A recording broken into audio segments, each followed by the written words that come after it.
Hello po, asawa ko. Happy birthday po. Though malayo po tayo sa isa't isa, I hope maging masaya po yung birthday mo. I know magiging masaya kasi nandiyan po si baby.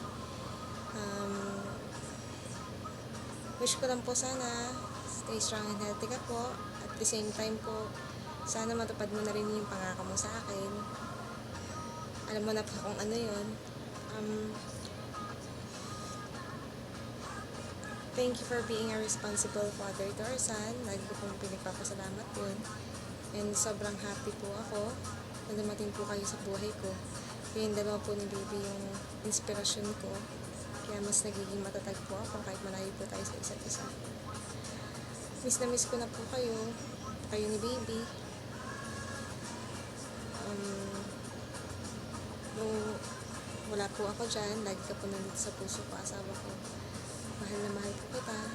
Kayo po ang pinakamagandang nangyari sa buhay ko. Kayong dalawa ni baby. Again, asawa ko, happy birthday po and I love you so much.